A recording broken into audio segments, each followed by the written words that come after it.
Bem-vindos uma vez mais às primeiras jornadas de etnografia e folclore do Castro Típico da Amoreira.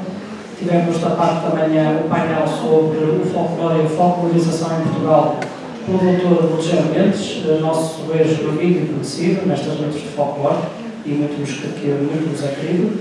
E agora da parte da tarde vamos continuar então com as nossas jornadas, com mais dois painéis. O próximo painel é referente ao traje tradicional português, na sua problemática, e temos aqui a presença do nosso também muito amigo estimado, o professor Dr. Daniel Café, também presidente da Federação de Folclore Português, desde há uns anos esta parte, tem liderado e muito bem a imagem do folclore nacional. Alguns dados biográficos do nosso convidado. Vou passar a citar de forma muito breve. O Dr. Daniel Café tem 54 anos, é natural de Alcântara.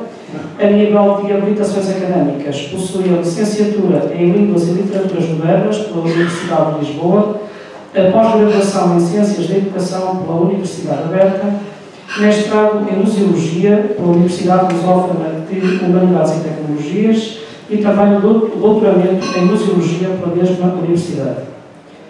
A nível público, exerceu algumas funções, tais como vereador em regime de permanência da Câmara Municipal de Alcântara, com os pelouros da Educação, da Cultura, Património, Comunicação, Juventude, Turismo e Informação. Foi também vice-presidente e membro fundador da Academia de Letras e Artes Lusófonas e também coordenador do Médio Tejo dos Centros de Qualificação e Educação Profissional, entre outras funções que foi exercendo. Atualmente, além da docência, desempenha também algumas funções, como coordenador da Escola Dr. Anastácio Gonçalves, em Alcanena, presidente da Federação do Folclore Português, membro do Conselho Nacional do Associativismo Popular, docente convidado colaborador da Universidade Lusófona e Humanidades e Tecnologias, no âmbito dos cursos de mestrado e doutoramento da Faculdade de Ciências Sociais, Educação e Administração, docente adjunto convidado do Instituto Piaget e coordenador do curso de pós-graduação em Património Cultural Tradicional e Popular Português. É também ainda presidente da direção e membro fundador do Grupo Folclórico da Buxaria, em Alcanena. É vice-presidente do Conselho de Administração da Fundação Joaquim Silva Fernandes e representante da Federação do Folclore Português na Rede Nacional para a Salvaguarda do Património Cultural e Material. Muito obrigado, Dr. Daniel Café, por ter aceito o convite para estarmos aqui hoje presentes nestas jornadas. Esperemos que seja a primeira vez de muitas. Muito obrigado. Muito obrigado também pelo convite da parte que me toca. Um gosto muito grande de estar aqui novamente. Começo por cumprimentar a minha colega da direção, a coordenadora do CTR, aqui desta região, e os conselheiros técnicos aqui todos presentes, a comunicação social aqui presente e os nossos amigos todos que tiraram um pouco do seu sábado para virmos falar e ouvir falar das questões que nos tocam a todos, que é o folclore, o património cultural tradicional popular português. E isto é o que nos move, não é? É sermos capazes de parar um pouco, refletir sobre estas questões que são tão importantes para nós e para a nossa sociedade numa altura tão conturbada que nós vivemos. Para além da pandemia que nos tem afastado a todos, não é? Desta forma como sabemos, a globalização não tem vindo a ajudar absolutamente em nada. E cada vez mais vamos assistindo a um desvirtuar das identidades, a uma uniformização das culturas, a uma uniformização também da forma de pensar. E isto assusta-nos um pouco, porque, de facto, a história mostra-nos que os movimentos de uniformização nunca levam a bom lugar. Portanto, a Unesco diz-nos muita vez que a riqueza do ser humano está nas suas diferenças e não nas suas semelhanças. E daí que a aposta da Unesco tem sido a salvaguarda do património cultural e imaterial. E estas candidaturas que têm vindo a ser feitas, e estas nomeações de vários elementos patrimoniais que fazem parte do PCI, da salvaguarda do património da humanidade, vai um pouco neste sentido ao arrepio da tendência de uniformização. É a valorização daquilo que nos identifica enquanto gente de uma comunidade, enquanto gente de uma região e, em última instância, enquanto povo de uma nação. Não é? Portanto, é esse o nosso papel. E a Federação de Folclore Português tem tido esse desidrato. Junto da Unesco, ainda há 15 dias, nós estivemos num fórum da Unesco em Lisboa, no Museu de Arte Popular, precisamente a falar da salvaguarda do património cultural e material. E nós estivemos em representação da Federação. E neste momento a Federação até tem um papel importante, porque é membro da Rede Nacional do PCI, da salvaguarda do PCI. E somos uma das instituições que emite parecer para a Unesco poder eleger determinado bem patrimonial enquanto elemento cultural da humanidade. E, portanto, para nós é muito importante. E é um esforço que nós temos vindo a fazer de constante salvaguarda, promoção, de tudo aquilo que faz parte da nossa tradição popular. E hoje fomos convidados a vir cá falar sobre o traje popular. E devemos aproveitar estes momentos de pausa, de defesa, digamos assim, da nossa atividade cultural e institucional, para refletir um pouco sobre estas questões. Porque como é que nós devemos reproduzir um traje? O que é que está por detrás desta tarefa de reproduzir um traje? É que, para alguns grupos, não há que pensar muito, não é? Porque vão às lojas da especialidade e fazem a encomenda, pagam e levam para casa. É a chave na mão, é tipo pronto a vestir folclórico, não é? Mas eu acho que não deve ser esse o nosso caminho. Não deve ser esse o nosso caminho. Porquê? Estamos a uniformizar. Estamos a perder a padronização, a perder aquele padrão específico do traje local. Não sei se já não vai ser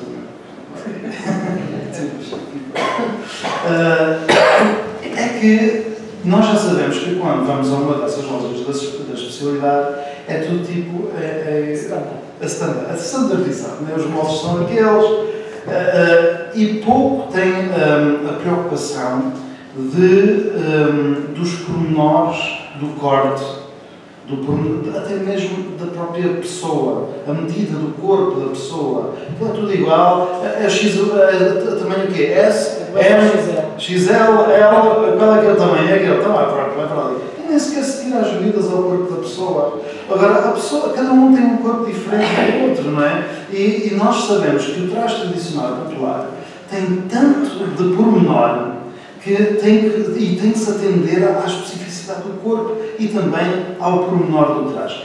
Muitos grupos não terão muitas recolhas onde se basear, mas temos sempre a Federação de Folclore Português, os conselhos técnicos, os CTRs, que dominam estes pormenores do traje e sabem que as pregas têm de ser feitas de determinada forma, a forreta tem determinada particularidade, o dobrum tem determinada particularidade, o cós tem de ser assim, os pregas têm de ser de outra maneira e, portanto, quando nós estamos a falar do traje da mulher, do saia da mulher, por exemplo, para não falar já de uma imensidão de outras coisas.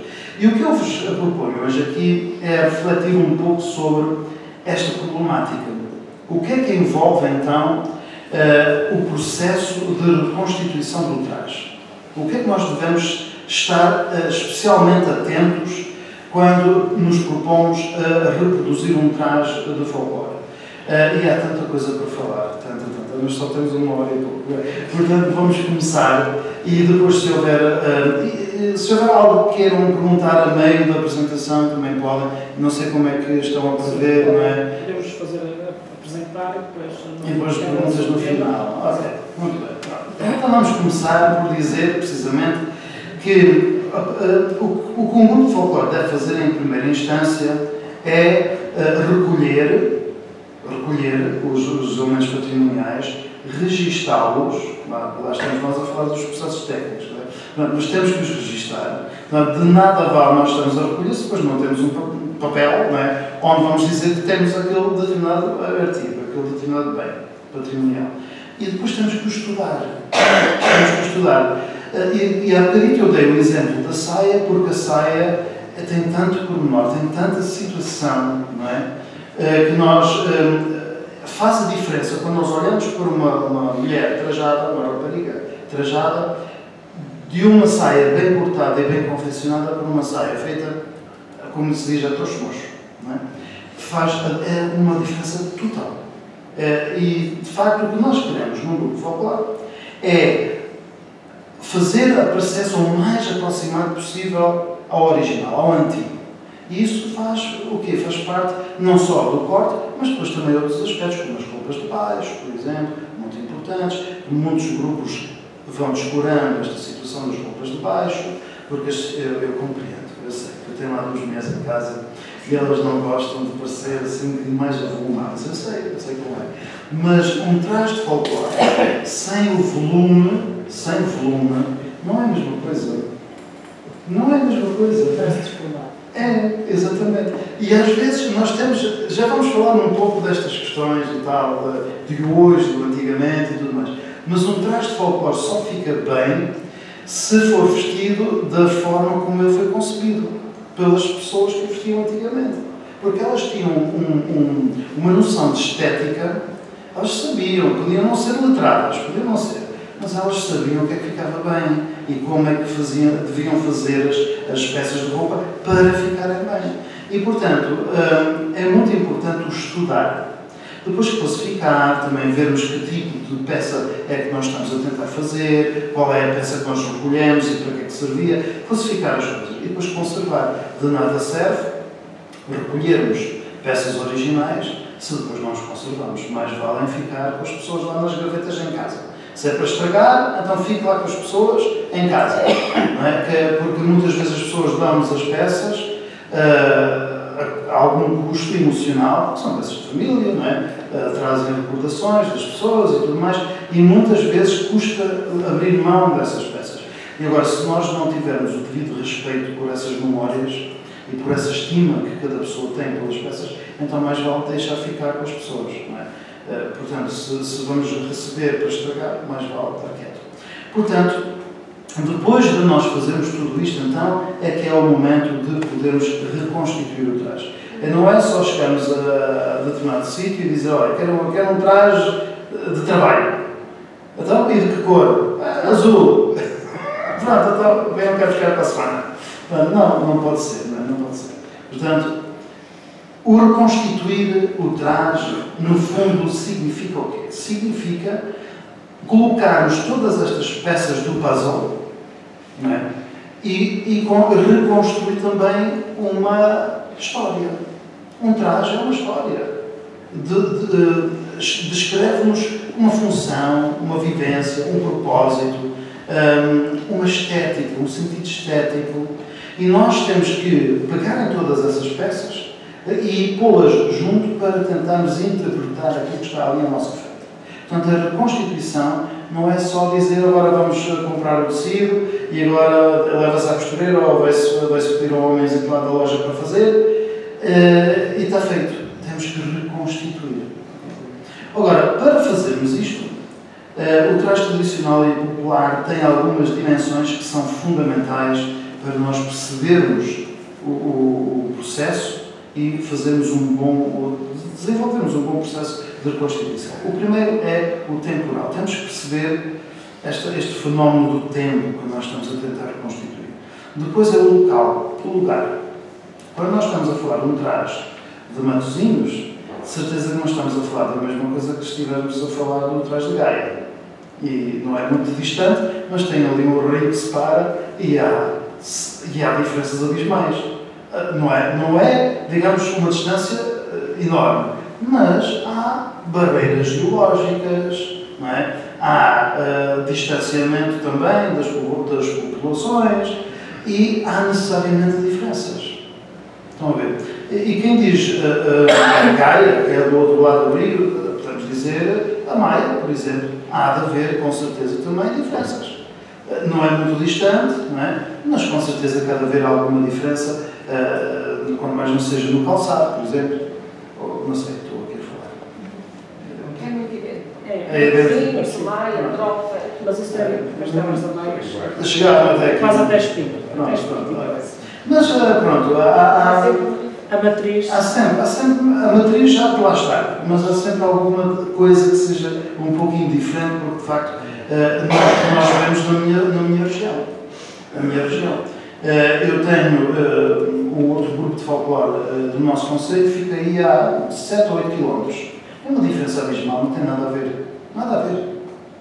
E estamos a falar de 7 km de distância. Não é? Pelo meio está uma serra. E, portanto, a diferença é abismal de um lado para o outro. Portanto, temos que ter em atenção a população, temos que ter em consideração o local e também temos que ter em consideração a função, a dimensão funcional do traje. Também a dimensão cultural e, por fim, a dimensão pessoal. É sobre um pouco destas 5 dimensões que nós vamos hoje aqui falar. E vamos começar então pela dimensão temporal. É que nós precisamos de considerar as normas sociais vigentes e os ditames da moda. Não é? E o que é que isto quer dizer? Temos que perceber o que é que era a moda na época para atender às especificidades do traje. Por exemplo, os cortes, os feitios e a adequação da indumentária aos padrões estéticos da época. Estes trajes que aqui estão acham que poderia ser trajes de um grupo de folclore. Toda a gente já sabe onde é que isto é. Mas acham que isto pode ser um traje folclórico? Pode ser um traje tradicional e popular? Pode. Tradicional e popular pode. Mas não é um traje folclórico. Não. Tradicional e popular, porque é que eu posso considerar que isto seja tradicional e popular? Porque na Nazaré não houve um corte na evolução da tradição. É uma tradição viva, chegou até os dias de hoje. E as pessoas, as mulheres da Nazaré vestem assim hoje. Portanto, eu não posso dizer que isto não seja parte da tradição, faz parte da tradição. Mas um grupo não pode vestir isto, porque não faz parte da época que nós estamos a representar. Certo? Portanto, ninguém pode ir à Nazaré dizer aos seus olhos, vocês não vistam isso, porque isso não faz parte. Isto não tem nada a ver com. Eles dizem logo, vocês são malucos. Isto faz parte da nossa matriz. Isto é o que nós somos hoje. Ok, tudo bem, é quem vocês são hoje, mas é quem vocês eram antigamente. Não é? Portanto, isto é uma coisa. Portanto, a dimensão temporal é muito importante. Não quer dizer que isto não tem importância. Tem. O que está ali tem importância na Nazaré hoje. Não tem importância para nós, folcloristas. Não nos diz absolutamente nada em termos de tradição popular da época de representação. Estão a perceber?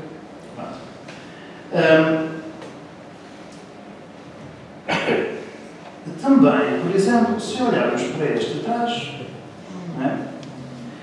temos aqui algumas indicações de aspectos temporais que estão aqui a desvirtuar o traje. O primeiro, como já toda a gente sabe, é o comprimento da saia. Pronto, isto é um problema. O segundo, por exemplo, no rapaz, para além de outras coisas mais, mas a camisa, que não vamos falar agora, vamos só falar dos aspectos temporais, aqueles colorinhos não têm nada a ver com o tempo que nós estamos a apresentar. Não é? Portanto, há aqui alguma infiltração na constituição destes trajes que não tem a ver com a época que nós representamos. Depois também, na senhora, qual é o outro problema temporal que nós temos a ver? É no aspecto do casamento. Aquela saia não tem volume. Mas é pingona. É pingona. Porque falta de saiote, não é? Saiote ou saiotes, não é? Porque não era só na Nazaré que havia mais saiotes, não é? Por baixo da saia. Isto era em muitos sítios, muitos, para não dizer quase todos. Quase todos. Havia muitos lugares em que havia 2, 3 saiotes que se vestiam por baixo da saia. Portanto, há aqui vários aspectos temporais que estão a afetar a concretização dos trajes folclóricos. Ora, o corpo humano não era para se exibir e a mulher deveria estar resguardada e composta. Se nós olharmos aqui para estas imagens, vimos bem a diferença, não é? Portanto, a saia não podia deixar de ver tudo nos elos, não podia deixar de ver... Portanto, estão a ver como é que a dimensão temporal tem a ver aqui com a representatividade. Portanto, as saias mais compridas e com volume. Pronto. Só para dar aqui este exemplo. Não é? E aqui também, noutro contexto também de feira. Porque se nós virmos alguns exemplos que graçam por aí, eu não estou a ver a minha avó a dançar assim. Não estou a ver isso a acontecer. Coitadinha da seda, já que ela não está. Mas, quer dizer, isto fere a dimensão temporal. Provavelmente outras coisas mais. Não é? Mas isto não tem nada a ver com a época que nós representamos. Não é? Também o ser humano não se deslocava na rua de cabeça descoberta. Este é outro problema que nós temos aqui assim na representação. Muitas vezes, e parece que é uma moda que há para aí em alguns grupos agora, de andar os rapazes andarem sem nada na cabeça. Aqui é um disparate total. Para além de que a falta de lenço, às vezes também no traje, é outro disparate. Mas isso dos lenços já vamos falar daqui mais um pouquinho. Portanto, muito importante, cabeça era para dar a sempre. Não é? Podia haver um ou outro momento em que se destapava a cabeça, pontualmente, mas não era digamos, uma situação regular. Depois, aqui vamos olhar aqui para o homem, no trás do homem. Qual é o outro aspecto temporal, vamos de cima para baixo, outro aspecto temporal que vos parece então que está ali a ferir de cima para baixo? A camisa é um problema com isto. Aqueles coloridos são como os meus. E não era nada disto naquela época que nós estamos a representar. Outra coisa. O comprimento Exatamente. Temos aqui o comprimento do colete. É que eu estou mesmo a ver o que aconteceu, não é? Foram ao armário, não é? Ao roupeiro, buscar um colete do casamento de alguém. Façam aqui igual que isto é um colete. E depois fizeram o comprimento igual a que tinham lá em casa. Mas um colete não é um colete. Temos que perceber o que é que nós estamos a falar. Este colete, para além do comprimento ser exagerado, este colete, eu diria que tem 15 centímetros a mais do que devia ter. Atenção, os coletes eram curtos.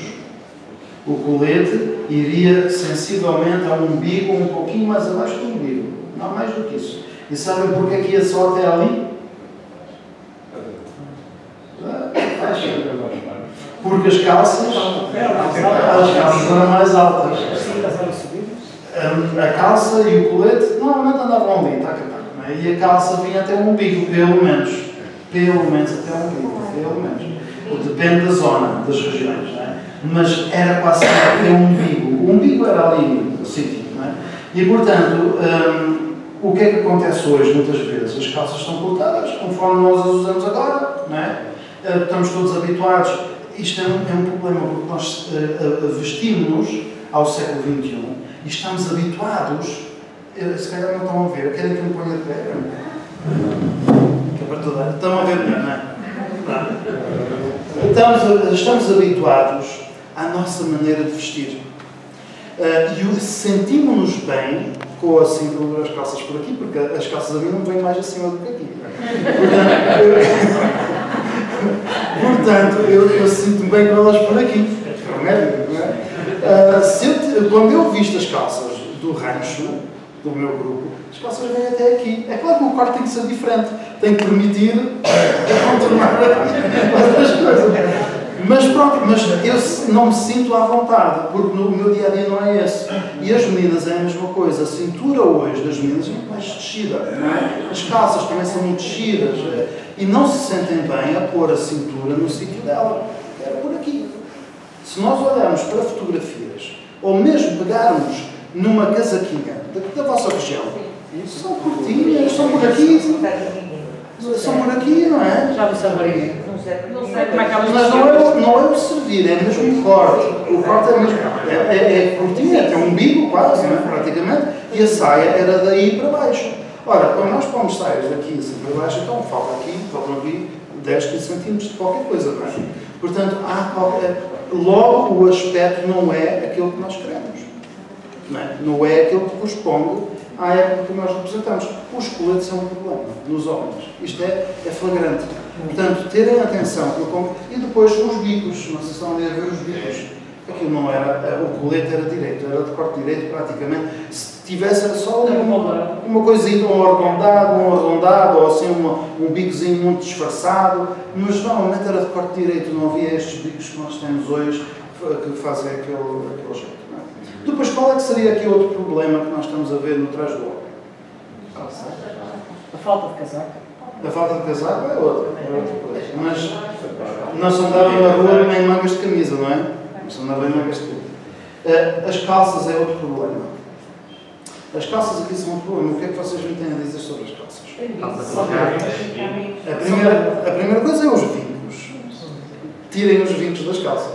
Isso não existe, não é? Antigamente não havia cá vincos nenhum nas calças. E sabem porquê? As senhoras devem saber porquê. Quando temos tecidos sem fibra, o vincar é mais difícil, não é? Muito mais difícil. E agora imaginem com ferros a carvão, a brasas, não é? Então estavam ali a vincar, e no dia a seguir já não havia vincos, já tinham desaparecido, porque aquilo desvincava tudo.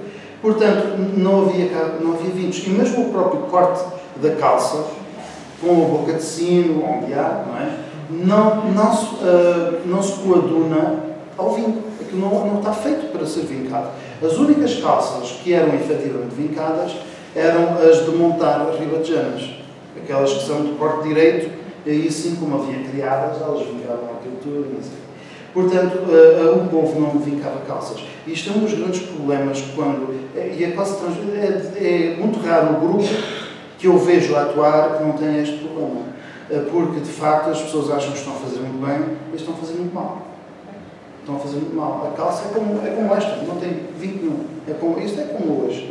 As calças à China, não é? Nada de vincos, é tudo passado a direito. Portanto, se nós fizermos isso, já estamos a fazer um bom serviço, porque o aspecto do trás, no fim, já vai ser mais